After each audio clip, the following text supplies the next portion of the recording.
Jesus Christ, the living cornerstone, crucified and risen to redeem us. We adore and worship Him alone.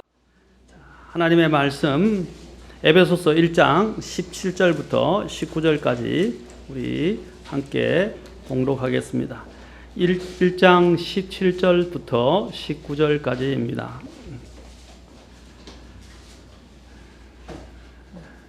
자, 다 찾으셨으면 함께 한 음성으로 17절부터 19절까지 봉독하겠습니다.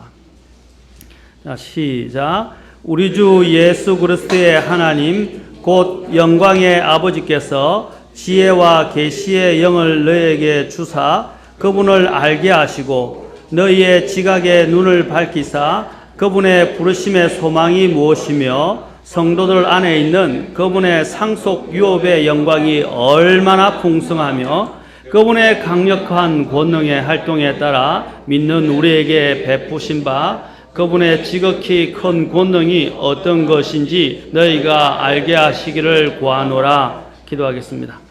하나님 아버지, 이 시간도 주님을 사랑하여 이 자리에 나온 또 주님을 경배하는 모든 성도들에게 하나님의 그 준비하신 생명의 말씀이 그들의 마음에 적시게 하시고 또한 이 말씀이 생명의 양식이 되어서 삶을 주관하고 또한 삶을 주님의 그 뜻을 반영하고 드러내는 특별한 시간이 되도록 주재하시고 인도해 주시기를 원합니다. 성령께서 이 시간 홀로 우리의 모든 마음들을 하나님의 말씀을 깨달을 수 있도록 또한 충만케 하시고 주님께서 이 모든 시간에 영광을 받으시옵소서. 이 모든 시간들을 주님께 의탁하며 우리 주 예수님의 귀한 존함을 받들어 기도합나이다. 아멘. 앉으시겠습니다. 지난 시간에 제가 이 본문에서는 사도 바울이 성도들이 알기를 원하는 4가지가 있다고 그랬습니다. 첫째는 하나님 아버지 그분을 알기를 원한다. 두 번째로는 그분의 부르심의 소망이 무엇인지 알기를 원한다. 또 여러분 주부에 잘 요약이 되어 있습니다. 또 그분의 상속 유업의 영광의 풍성함이 무엇인지 알기를 원한다. 그리고 그분의 지극히 큰 권능이 또 얼마나 크신지를 알기를 원한다라고 4가지를 요약해서 사도 바울이 에베소 성도들을 위해서 기도한다고 말했습니다. 그리고 소원한다고 말했습니다. 자, 여기서 오늘 제가 초점을 지난 시간에 이어서 맞추고자 하는 것은 바로 그분의 부르심의 소망을 알기를 원한다라는 것입니다. 부르심의 소망이 무엇인지 사도 바울은 우리가 지각의 눈을 열어서 우리가 지각의 눈이 밝아져서 바로 그 부분들을 정말로 알기를 간절히 지금 이야기하고 있습니다. 자, 세상이 말하는 소망과 우리 그리스도인이 갖는 소망에 대해서 지난 시간에 또한 비교했었습니다. 그리고 세상이 전하는 소망은 부질없고 일시적이고, 그렇죠? 우리가 마음을 둘 수 없는 그런 요동하는 소망이었습니다. 그러나 우리가 그리스도 안에서 갖게 되는 소망은 혼의 닭과 같아서 확실하고 굳건하다고 말씀드렸습니다.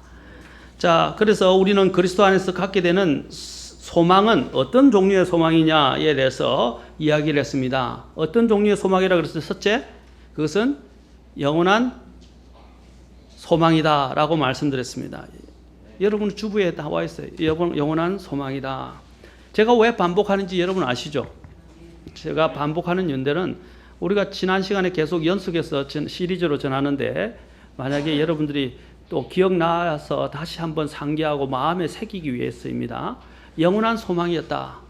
두 번째로는 그것 또한 우리에게 주신 소망은 영원한 생명의 소망이다 라고 말했습니다. 영원한 생명. 그래서 세상과는 완전히 구분되고 차별화되는 소망을 우리가 가지고 있다 라고 우리가 또 살펴보았습니다. 자, 오늘은 그러면 우리가 더 나아가서 우리가 갖게 되는 소망은 어떤 종류의 소망인가? 세 번째로 우리가 그리스도 안에서 갖는 소망은 산 소망이다라는 것입니다. 산 소망. 여기에 베드로전서 1장 3절로 이 에베소서를 지고 계시고 베드로전서 1장 3절로 가봅시다. 베드로전서 1장 3절에 보면 우리가 가진 소망이 어떤 종류의 소망인지를 아주 잘 설명해서 표현해주고 있습니다. 설명하면서 표현해주고 있습니다.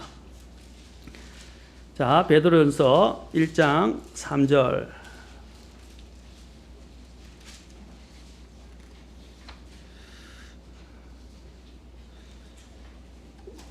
찾으셨습니까? 찾으셨으면 이것도 한번 우리 같이 한번 읽어보도록 하겠습니다. 시작. 하나님 곧 우리 주 예수 그리스도의 아버지를 찬송하리라다. 그분께서 자신의 풍성하신 긍휼에 따라 죽은 자들로부터 예수 그리스도를 부활하게 하심으로 우리를 다시 낳으사 산 소망에 이르게 하셨으며. 자, 여기서 보면 산 소망, 여기에 영어 킹 제임스 성경을 보시면 lively hope이라고 말하고 있습니다. 여기서 lively라는 말은 뭡니까? 생기가 넘치고요, 활기가 넘친다라는 뜻입니다. 다시 말해서 살아있다는 것입니다. 죽은 소망이 아니라는 것입니다.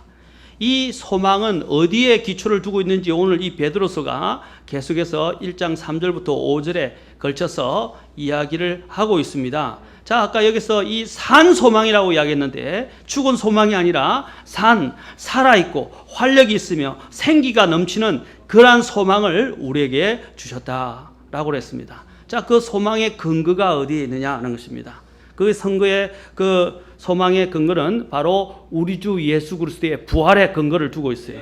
여기서 죽은 자들로부터 예수 그리스도를 부활하게 하심으로 우리를 다시 낳아서 산 소망에 이르게 하셨다라고 말씀하십니다.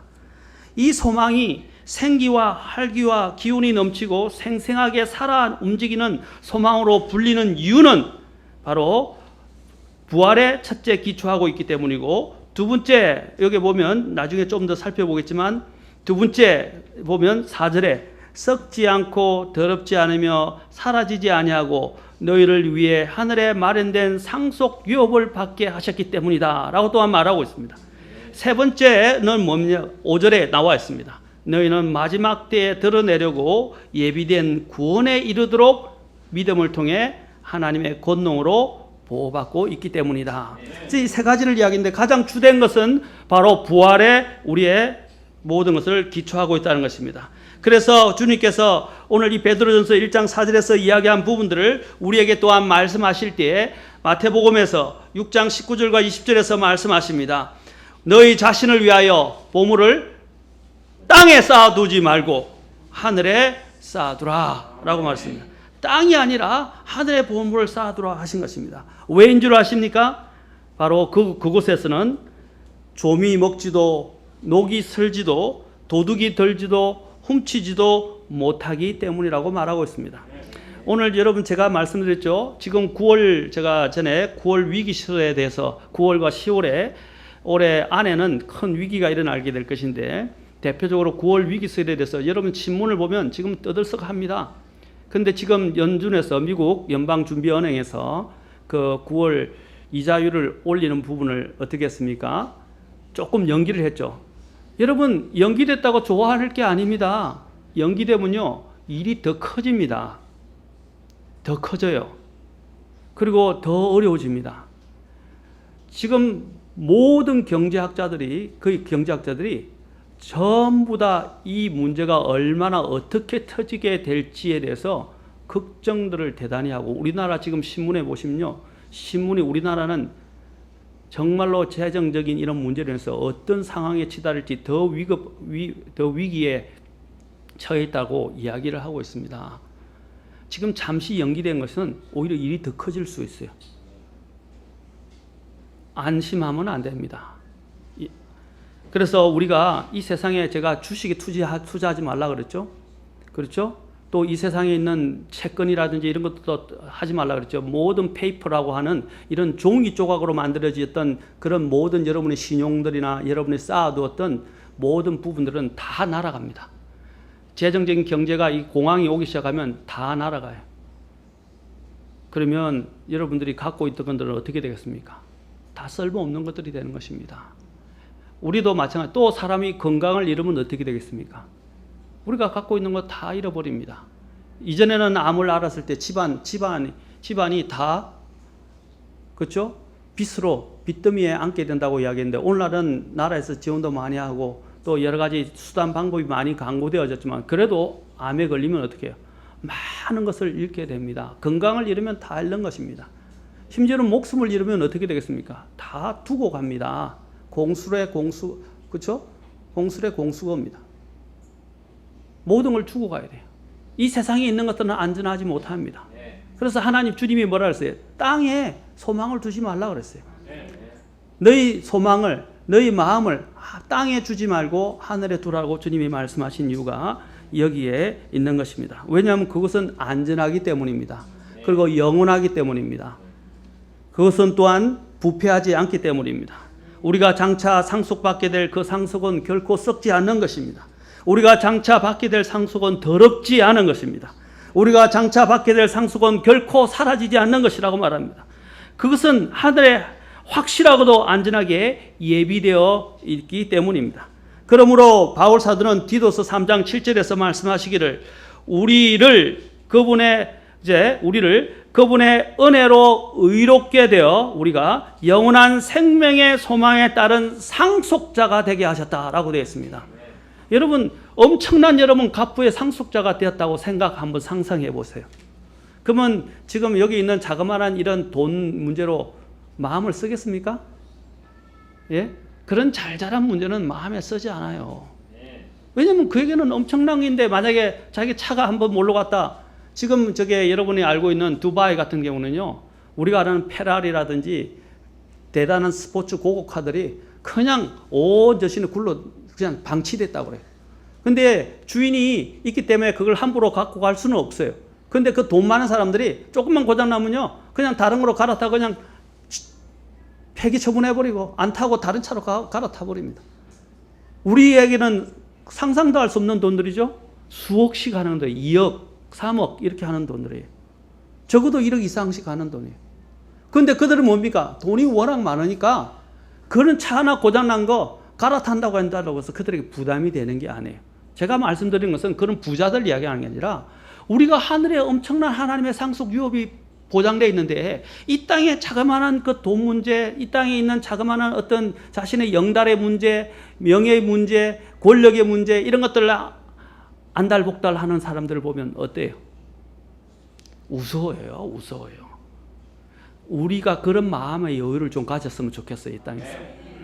우리는 엄청난 상속 유업을 보장받고 있고 그것이 우리를 위해서 예비되어 있어요. 그래서 이 땅에 너무 많은 것들을 소진하지 마십시오. 이 땅의 것들 때문에 건강 잃어버리고 돈 잃어버리고 또 모든 것들을 다 투자해도 그것이 영원히 남느냐 이 말입니다. 남지 않는다 말입니다. 우리의 마음 자세를 주님은 고치라고 말합니다. 너희 소망을 어디에 두라고요? 하늘에 두라라고 말씀하십니다. 그래서 우리는 영원한 생명의 소망에 따른 상속자다. 예수 그리스도와 함께하는 또 공동 상속자다. 라고 성경은 강조해서 이야기하고 있습니다. 제가 다음부터는 칼라로 뽑아야 되겠는데 여러분 그림이 잘 보이실런지 모르겠어요. 여기 보면 이 그림을 빛이 있어서 잘 보이실런가 모르겠네. 자, 제가 이 그림에 대해서 설명을 하겠습니다. 이것이 영국 런던에 있는 K미술관에 가면 있는 그림입니다. 이 프레드릭 와츠라는 분이 그린 이 그림의 제목이 뭐냐? 소망입니다. 소망. 이것을 설명했습니다. 이 그림을 보면요. 둥그런 지구 위에 아주 약해 보이고 병들어 보이는 한 여인이 앉아 있는 것을 보게 됩니다. 또 그 눈을 자세히 보면 붕대로 안대로 이렇게 수건이나 안된지 이렇게 감아서 싸매고 있습니다. 앞을 전혀 보지 못해요. 그런데 그 여인에게는 뭐가 있습니까? 자그마한 비파 하나가 있습니다. 그 비파의 줄은 본래 7줄이었어요. 근데 6줄이 다 끊어져 버렸어요. 근데 한 줄만 남아있어요. 캄캄해서 앞을 보지 못하고 6줄은 끊어져 버렸지만 이 여자는 이 남아있는 이 한 줄을 가지고 비파를 지금 계속해서 연주하고 있는 겁니다. 그래서 이 제목을 뭐라고 그랬는지 아십니까? 소망이라고 그랬어요. 한 줄의 소망. 사랑하는 성도 여러분, 우리가 이 세상에서 아무런 소망 없이 살아가는 것 같지만 우리에게는 영원한 한 줄의 소망이 있어요. 제가 참 좋아하는 곡 중에 하나가 진짜 명곡 중에 명곡인데 여러분 아시죠? 지선상의 아리아 라는 곡 아시죠? G 라인, 이 G 스트링을 가지고 연주를 한 거예요. 그렇죠? 지선상의 아리아. 얼마나 아름다운 마음에 파고드는지, 그렇죠? 마찬가지로 한 줄의 소망을 두고 있는 것처럼 우리도 영원한 생명, 바로 우리 주 예수 그리스도께 우리의 소망을 두어야 한다는 사실입니다. 이 세상의 것들은 다 사라지고, 아까 6째 줄이 다 끊어져 가는 것처럼 다 끊어져 버릴 거예요. 그리고 우리 앞도 보지 못하는 이 여인처럼 앞을 볼 수도 없게 될 것입니다. 이 세상은 어둠입니다. 한 줄기 그 빛이 사람들에게 생명을 가져다 주시, 우리 주님께서는 우리에게 어둠의 권능에서 우리를 빛 가운데로 인도해 주셨습니다. 빛의 왕국으로 인도해 주셨어요. 아멘. 그 빛을 부여잡으시기 바랍니다. 여러분, 빅터 플랭크스라는 세계적인 심리학자가 있는데 그 사람이 적었던 책이 우리나라에도 발간되어 있는데 죽음의 수용소에서라는 책입니다. 그런데 이분에 대해서 한번 알아보면 놀랍습니다. 이 세계적으로 유명한 심리학자 빅터 플랭크는 자신의 저서에서 나치 수용소에서 그가 말할 수 없이 잔인한 고문과 무서운 형벌과 비인간적인 학대 속에서 나를 생존하게 만든 것은 희망이었다라고 말했습니다. 그 나치의 무서운 고문을 받으면서 마음속에 늘 이런 꿈을 키웠다고 합니다. 무서운 고문의 시대가 언젠가는 끝날 것이다. 그러면 나는 이 수용소에서 나가서 내가 붙잡은 이 삶의 희망을 세계의 수많은 사람들에게 말해주겠다. 이 끔찍한 고문을 넘어서서 이 절망적인 환경을 넘어서서 건너편에 있는 희망을 세상 사람들에게 보여주기 위해서 나는 끝까지 이 고문을 견디겠다. 그런 후에 그는 극적으로 살아나게 되었습니다. 그리고는 정말로 전 세계를 돌아다니면서 이 삶의 의미와 희망을 전하는 심리학자가 되었다고 합니다. 그러나 그는 이 세상에서 결국 없어질 이런 희망에 대해서 또 결렬의 의지를 가지고 그 모든 고문과 또 모진 핍박을 견뎌내고 그가 살아났습니다. 하물며 우리 같은 사람들도, 우리 그리스도인들도 예수님을 믿는 복음 때문에, 믿음 때문에 핍박을 받고 반대를 받고 환난을 당하고 고난을 당합니다. 그러나 그것들이 우리를 무너뜨릴 수 없습니다. 왜냐하면 우리에게는 영원한 소망이 우리를 기다리고 있기 때문이고 상속 유업이 하늘에 마련되어 있기 때문입니다. 그래서 사도 베드로가 이것을 뭐라고 그랬습니까? 산소망이다 라고 말했습니다. 산소망. 이 산소망이 되는 그 근본적인 이유는 어디에 기초를 두고 있다고 그랬습니까? 우리의 소망이 바로 우리 주 예수 그리스도의 부활에 기초를 두고 있기 때문입니다. 부활에 대해서는 나중에 부활의 소망에 관련해서 설명을 하겠습니다. 두 번째 이유는 아까 썩지 않고 더럽지 않으며 사라지지 않고 너희를 위해 하늘에 마련된 상속 유업을 받았기 때문이라고 말씀했습니다. 세 번째 이유는 무엇 때문에? 두 번째 이유에 대해서 우리가 좀 더 살펴봅시다. 주님께서 우리가 하늘에 우리의 보물을 하늘에 쌓아둬야 할 이유는 바로 그것이 안전한 안전건구가 되기 때문입니다.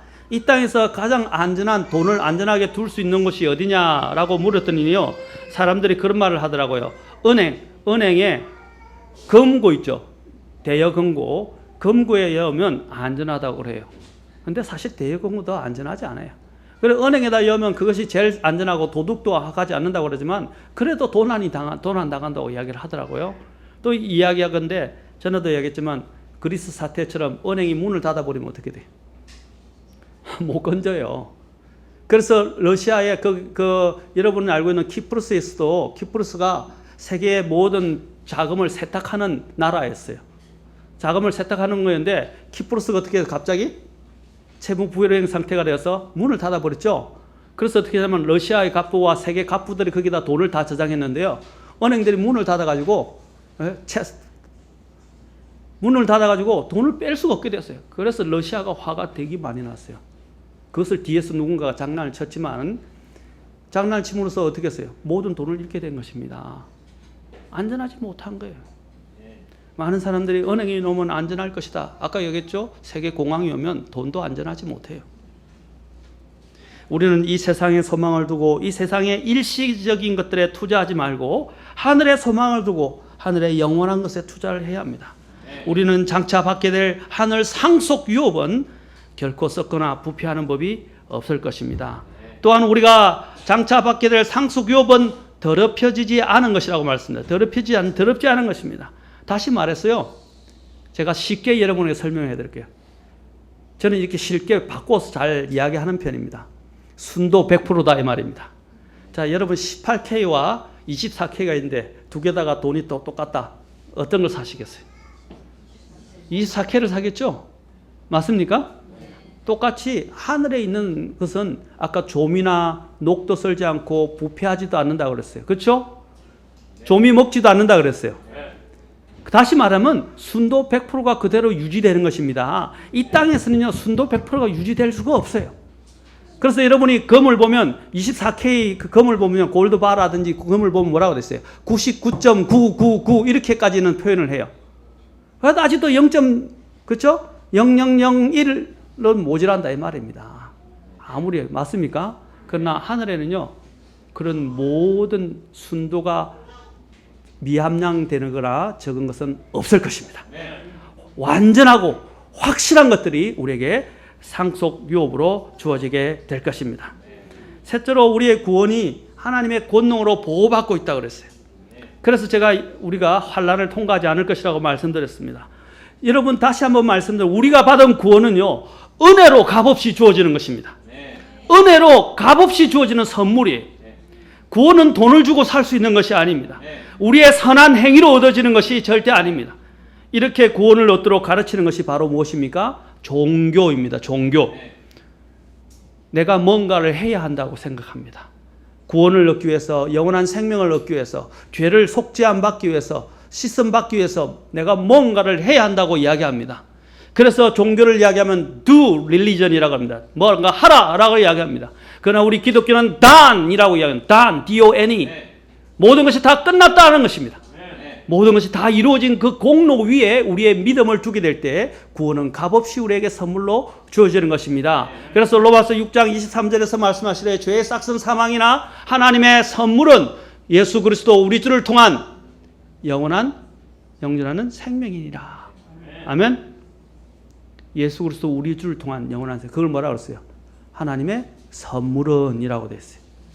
그것은 누구를 통해서 주어지느냐? 오직 예수 그리스도를 통해서만 주어집니다. 오늘날 이단들이 뭐예요? 예수 그리스도 외에 뭔가를 해야 한다라고 또 뭔가가 더 필요하다고 가르치는 것이 종교예요. 그게 이단이에요. 이단. 여러분 예수 그리스도를 소유하면 모든 걸 소유한 거예요. 완전한 구원을 소유한 것입니다. 아멘. 그래서 다른 종교들은 예수 그리스도를 하는데 99%는 예수님을 믿는데 1%는 그래도 너가 뭔가를 구원을 위해서 일해야 된다라고 이야기해요. 그게 안식교인이고 그리스도의 교회이고 그렇죠? 다른 이단 교회들입니다. 사랑하는 성도 여러분, 이것은 조심해야 합니다. 우리는 예수 그리스도만이 필요합니다. 자, 한번 볼까요? 로마서 4장으로 한번 갑시다. 예수님이 외에 다른 것이 필요한지 우리의 구원에. 로마서 4장. 이것을 잘 이해해야 합니다. 그 말은 내 마음대로 살아도 된다는 말은 아니에요. 자, 그것을 로마서 6장에서 설명을 하고 있습니다. 로마서 4장 1절부터 자, 8절까지 좀 길지만 잘 보세요. 사도 바울이 왜 이 로마서 4장을 가지고 변론을 하고 있느냐 하는 부분들을 이해할 필요가 있습니다. 자, 4장 1절. 그러면 육체에 관한 한 우리 조상인 아브라함이 무엇을 발견했다고 우리가 말하리요? 만일 아브라함, 유대인들에게서 가장 존경받는 세 사람이 그렇죠? 그렇죠? 아브라함, 모세, 다윗입니다. 그렇죠? 자, 그런데 여기서 처음에 아브라함이나 그들의 조상, 믿음의 조상 아브라함. 자, 만일 아브라함이 행위로 의롭게 되었으면 그 일에 대하여 자랑할 것이 그에게 있으려니와 하나님 앞에서는 없느니라. 그 다음에 4장 3절 성경 기록이 뭐라 말하느뇨? 아브라함이 하나님을 믿음에 그것을 그에게 의로 여기셨느니라 하느니라. 이제 일하는 자는 품삯을 은혜로 여기지 아니하고 빚으로 여기거니와 일을 하지 아니할지라도 경건치 아니한 자를 의롭다 하시는 이를 믿는 자에게는 그의 믿음을 의로 여기시느니라. 뭘 한 자라도, 무엇을 한 자라도요? 일을 하지 아무 일도 하지 아니한 자라 할지라도 의롭다 하시는 분을 믿는 자들에게는 그 믿음을 의로 여긴다 그랬어요. 이것은 또한 보십시오. 다윗이, 이제 다윗을 이야기합니다. 다윗이 행위가 없어도 하나님께서 주의 의를 인정하시는 사람의 복된 일을 묘사하여 이르되 자기 불법들을 용서받고 자기 죄들이 가려진 자들은 뭐라고 그랬어요? 복이 있도다. 주께서 죄를 인정하지 아니하실 사람은 복이 있도다. 여기 잘 아셔야 됩니다. 아브라함은 사도 바울이 왜 이렇게 하느냐, 사도 바울은 굉장히 논리적인 사람입니다. 굉장히. 그런데 여기서 오늘 사도 바울이 구원과 이신칭의 곧 오직 믿음으로 의롭게 된다는 이신칭의를 이신덕이, 그렇죠? 또는 늘 강조하면서 뭘 이야기를 했냐면 두 가지 인물을 들읍니다. 아까 얘기했지만 아브라함과 다윗을 들었어요. 아브라함은 어느 때 사람입니까? 율법 이전의 사람이에요. 아멘? 율법의 이전에 있거나 그 다음에 또 다윗은 어떤 사람입니까? 율법 이후의 사람입니다. 아멘? 맞습니까? 사도 바울이 이야기하고자 하는 것은 율법 이전이나 율법 이후나 상관없이 모든 사람들은 믿음으로만 의롭게 된다는 것입니다. 하나님의 은혜에 의해서 믿음을 통해서만 구원을 받는다는 것을 지금 강조하고 있는 거예요. 율법으로는 의롭게 될 사람이 없어요. 아멘? 내 행위로 하나님을 기쁘게 하려고 하지 마십시오. 믿음으로 하나님을 기쁘게 하시래요. 그 믿음을 가지고 있는 사람은 아까 산 소망 가운데 살아가게 되는 것입니다. 아멘. 우리가 가지는 이 구원, 얼마나 놀라운 구원입니까? 은혜로 주어진 이 구원이 어떻게 했어요? 이제 하나님이 그분의 권능으로 우리를 보호하시겠다고 약속하셨어요. 이것의 그림자가 바로 구약 이스라엘 백성들과 관련되어 있어요. 이스라엘 백성들을 가나안 땅으로 부르신, 약속의 땅으로 부르신 분이 누구예요? 출애굽시켜서 하나님입니다. 그들을 안전하게 데려가실 책임이 있는 분이 누구예요? 하나님입니다. 맞습니까? 아브라함과 하나님이 언약을 맺으셨을 때 그 언약은 어떤 약속이었어요? 무조건적인 언약이었어요. 마찬가지로 우리가 하나님 안에서 갖게 된 이 구원은요, 하나님이 우리에게 주신 선물이에요. 근데 선물을 한번 잘 생각해봐요. 선물을 제가 이렇게 누구에게 좋다고 줬어요. 아주 비싼 선물을 줬어요. 근데 그 사람이 마음에 안 들어요. 마음에 안 들어? 넌 도로 내놔. 그럼 그 선물이에요, 아니에요? 선물이 아니고 그것은 싹시래요, 싹. 그 사람이 한 대가로 얻게 되는 거란 말입니다. 아멘? 그러면 어떻게 해요? 선물로 줬다면 그 사람이 잘했든 못했든 이제 내 거 아니에요. 맞습니까? 내가 뺏어갈 수 있습니까? 없어요. 바로 하나님이 우리에게 주신 구원은 다시 앗아갈 수 없는 부분입니다. 아멘? 우리에게 하나님이 선물로 그저 값없이 주었단 말이에요. 그것이 은혜라는 단어입니다. 은혜. 그래서 우리의 구원은 하나님의 권능으로 저 천국에 갈 때까지 안전하게 보장될 것입니다. 아멘. 안전하게 보장. 그러나 안전하게 보장한다고 해서 그 은혜를 값없는 싸구리처럼 취급하고 마음대로 살아도 되고 죄를 다시 지어도 된다고 허용장을 주신 것은 아니라는 것을 로마서 6장 1절부터 이야기합니다. 맞습니까? 너희가 은혜를 더하게 하려고 계속 죄에 거하겠느냐라고 사도 바울이 이야기해요. God forbid. 절대 그럴 수 없느니라 하나님께서 금하신다고 말씀하십니다. 그런 일은 있을 수가 없어요. 예수님이 왜 십자가에 죽으셨어요? 내 더러운 죄 때문에 돌아가셨어요. 내 죄 때문에 그분이 저주를 받으시고 그분이 내 대신해서 형벌을 받으시고 내 대신해서 지옥에 가셨어요. 그런데 내가 계속 죄 가운데 거할 수 있습니까? 내 죄 때문에 내가 죽어야 하는데 예수님이 대신 돌아가셨는데 그걸 안다면 내가 계속 죄 가운데 거할 수 없어요. 그래놓고 어떤 사람들이 이야기하기를 나는 구원받았으니까 무조건 안전하고 하나님의 권능으로 보호받고 있으니까 이제는 내가 하고 싶은 대로 계속 해도 된다 라고 이야기하는 것은 그것은 성경을 잘못 이해하는 것입니다. 하나님을 하나님께 감사하고 사랑하는 사람들은 다시 그곳으로 돌아가려 하지 않을 것입니다. 돌아가면 마음이 괴롭고요. 비참하고 힘들어요. 죄책감이 전에보다 더해요. 만약 그런 반응도 없다면 그건 구원받은 사람 아니에요. 그래서 사도 바울은 이 세 가지 이유로 인해서 우리로 하여금 우리가 가진 소망이 뭐라 그랬어요? 살아있는 소망이다. 산 소망이다고 말하고 있는 것입니다. 얼마나 감사합니까? 자, 우리가 그래서 영원한 생명의 소망에 따른 상속자가 되었으므로 이 산 소망 안에서 우리는 힘차고 활력이 있으며 박진감 있는 그리스도의 삶을 살아갈 수 있는 이유가 있는 것입니다. 이제부터 전에도 말했지만 좀 주구렁상을 하고 앉아서, 그렇죠? 마치 세상의 모든 고뇌와 슬픔을 다 지고 가는 사람처럼 제발 살지 마세요. 고개를 드십시오. 이제는 좀 위풍당당하게, 좀 의기양양하게, 감사하게, 힘차게 살아가십시오. 왜? 주님이 우리에게 어떤 소망을 줬다고요? 산 소망을 줬다는 말입니다. 산 소망. 세상이 아무리 힘들어도 장차 우리가 받게 될 영광과는 비교할 수가 없어요. 그게 사도 바울이 로마서 6장에서 밝히고 있는 거 아닙니까? 그렇죠? 사랑하는 성도 여러분, 마음을 바꾸십시오. 주님이 나에게 준 소망을 생각해 보십시오. 얼마나 감사한지. 또한 이제 우리가 받게 되는 소망은 산 소망에서 네 번째로 그리스도 안에서 우리가 갖게 된 소망은 더 좋은 소망. 킹제임 성경에서는 a better hope이라고 이야기합니다. 더 좋은 소망이라고 말하. 히브리서 7장 19절 가서 보겠습니다. 히브리서 7장 19절.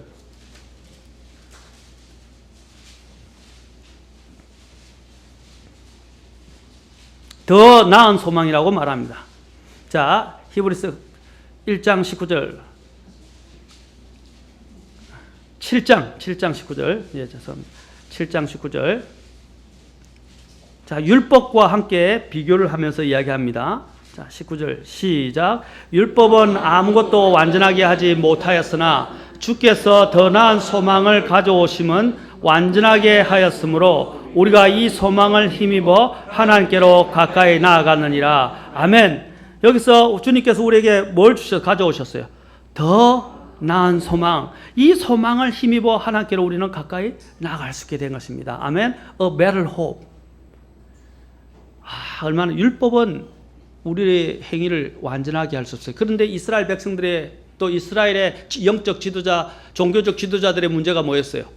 율법의 행위를 완전하게 지켜야 된다고 생각했어요. 그래야 내가 의롭게 된다고 그랬어요. 근데 뭐라 그랬어요? 율법의 행위로는 완전하게 될 수가 없다 이 말입니다. 제가 얼마 전에 조지현 씨와 구원 상담하면서도 그걸 이야기했어요. 목걸이가 있는데 목걸이가 좀 굵게 된 것도 있고 약하게 된 것도 있어요. 자, 근데 목걸이가 굵게 된 거는 잘 안 끊어져요. 그렇죠? 근데 약하게 돼 있는 끈이 끊어지면 어떻게 해요? 거기에 있는 구슬을 깨맸다고 생각해 보시죠. 작은 것에도 다 빠져나가는 것처럼 율법의 조항이 613개인데 율법의 조항 중에 613개 중에서 자그마한 거짓말 하나 하는 것도 어떻게 해요? 하게 되면 어떻게 해요? 모든 율법이 다 마치 목걸이에 한 줄이 끊어지면 모든 것이 끊어지는 것처럼 그 율법의 한 조목이라도 어기면 어떻게 해요? 모든 율법을 범한 것과 같이 되는 거예요. 그래서 율법을 지킴으로 문자 작구에 매달리면서 그 율법을 지킴으로 해서 어떤 인간도 의롭게 될 수가 없다는 것입니다. 주님은 율법을 주신 이유가 뭐였어요? 우리의 죄를 깨닫게 하고 우리로 하여금 그 율법 통해서 내 스스로는 내 행위로는 의롭게 될 수 없고 나의 모든 부분을 다 해결해 주신 예수님을 통해서만이 너희가 구원받을 수 있다라는 것들을 보여주기 위해서 어떻게 해요? 주님이 율법을 주신 거예요. 스스로 의롭게 되려고 하지 노력하지 마세요. 그런데 놀라운 것은 예수 그리스도를 소유하게 되면요. 스스로 의롭게 하는데 그 주님이 내 안에서 그 율법을 이길 수 있고 율법을 지키고 율법을 완성하도록 우리를 인도해 주십니다. 혹시 또 내가 실패했더라도 어떻게 해요? 주님의 그 긍휼이 그렇죠? 우리를 덮고 있습니다. 그 긍휼은 우리가 지은 죄보다도 더 커요. 항상 더 넘쳐요. 아멘. 그래서 우리가 주님 앞에 설 수가 있는 것입니다. 이게 얼마나 감사한 일입니까?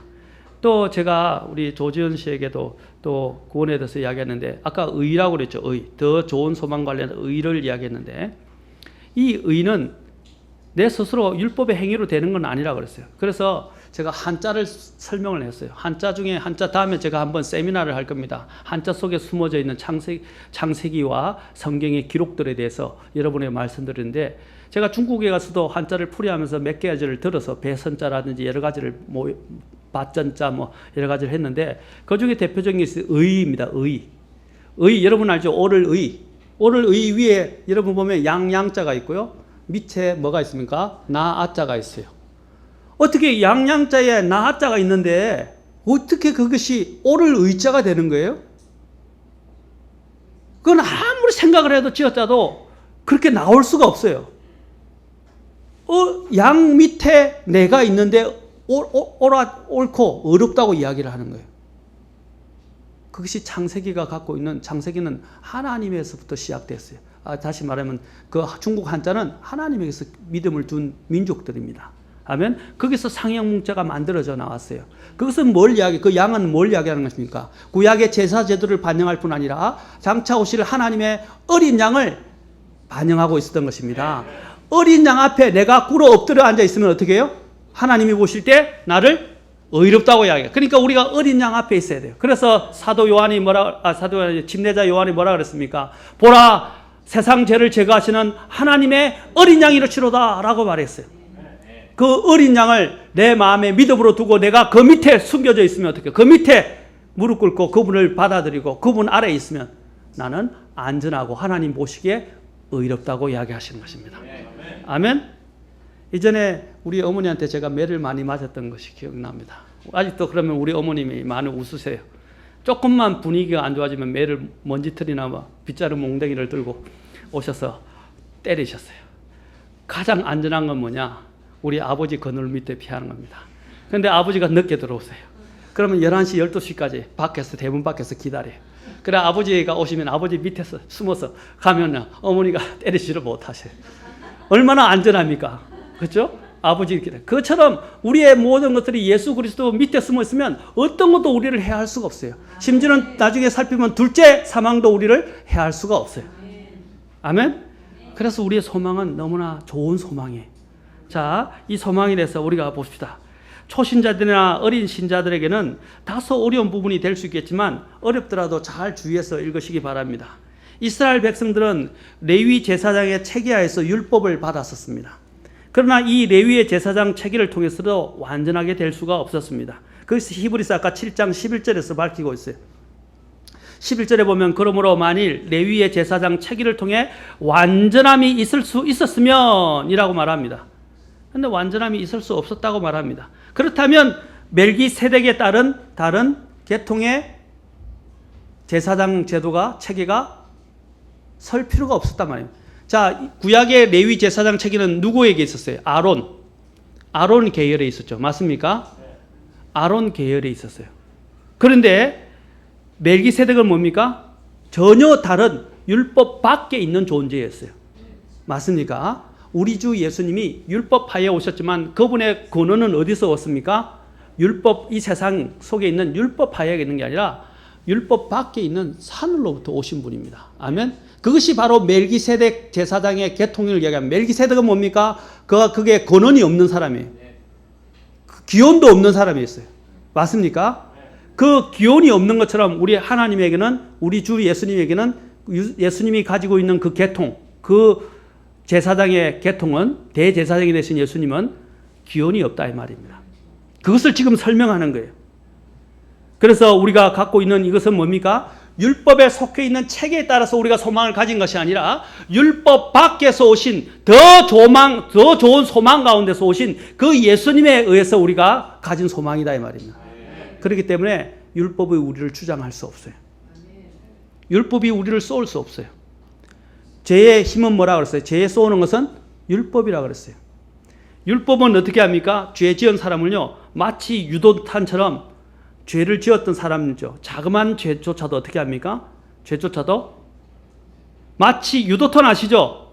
목표점을 딱 찍고 요즘은 유도탄이 목표점을 찍으면 정확하게 가서 맞는다 그래요. 거의 피하기가 어렵대요. 마찬가지로 하나님의 율법은요, 죄를 지었던 어떤 사람이라도 가서 정확하게 찾아낼 것입니다. 그러나 이 율법의 문제, 이 유도탄으로 율법이라는 이 유도탄을 피할 수 있는 유일한 유일한 방어 무기는 뭐예요? 예수 그리스도라는 피난처 안에 우리가 들어가는 거예요. 아멘. 그래서 그것이 더 좋은 소망을 우리가 갖는 것이라고 할 수 있습니다. 율법은 아무것도 완전하게 할 수 없어요. 그러므로 이 율법에 따른 제사장의 임무와 계통도 완전하지 못했고 새롭고 완전한 제사장 체계가 필요했는데 이 제사장 체계가 변하기 때문에 당연히 어떻게 해요? 율법도 변하게 되는 것입니다. 예수님께서 오셔서 율법을 완전히 성취하시고 이제 율법이 새로운 언약을 주셨어요. 아멘. 새 상속 언약을 주셨는데 그것을 뭐라고 그럽니까? 우리가 신약이라고 이야기하는 겁니다. 이제 구약은 약발이 끝났어요. 이제 신약을 먹어요. 아멘. 그러나 구약의 이 약발이 신약에도 계속되어지는 부분이 있어요. 맞습니까? 자, 그것은 신약에서 다시 규정을 하고 있어요.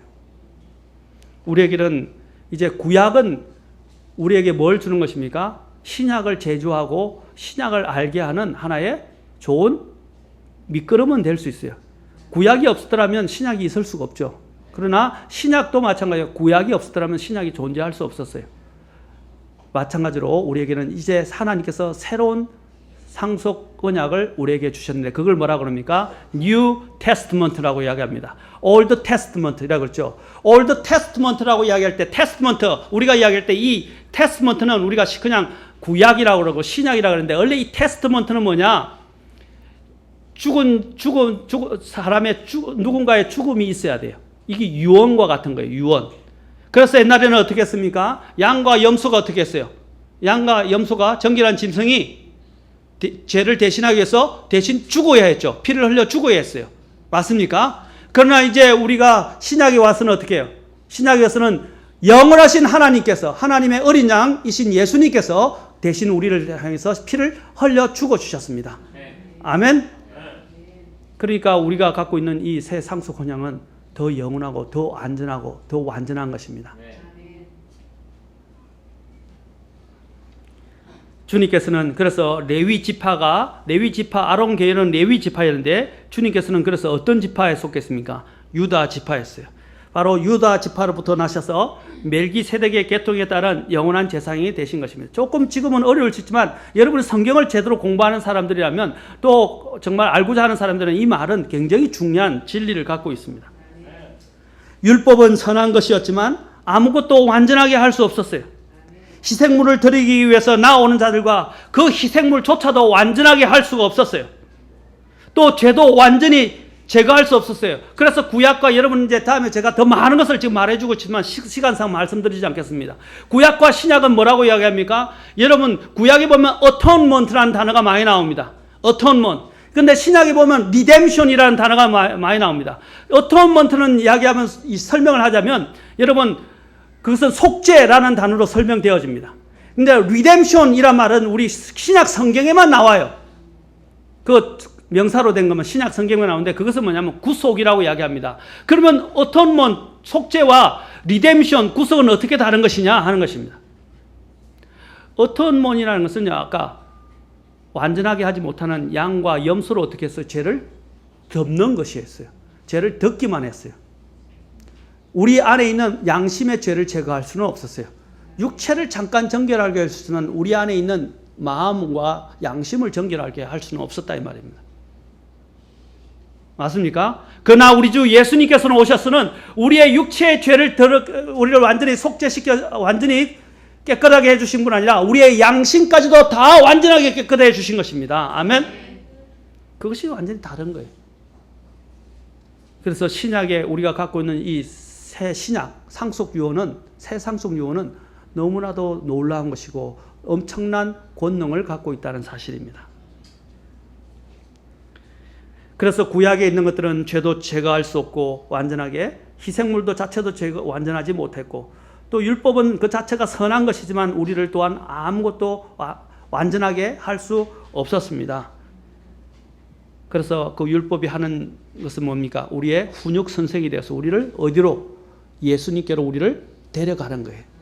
내가 너를 선하긴 한데 내가 너를 완전하게는 할 수 없으니까 너를 완전하게 하시는 분이 누구냐? 예수님이니까 여기로 오라. 예수님께로 소개하는 거예요. 그러면 우리가 예수님께 소개하면 우리는 예수님께 나아가면 어떻게 해요? 아까 우리가 완전한 속죄를 얻게 된다는 사실입니다.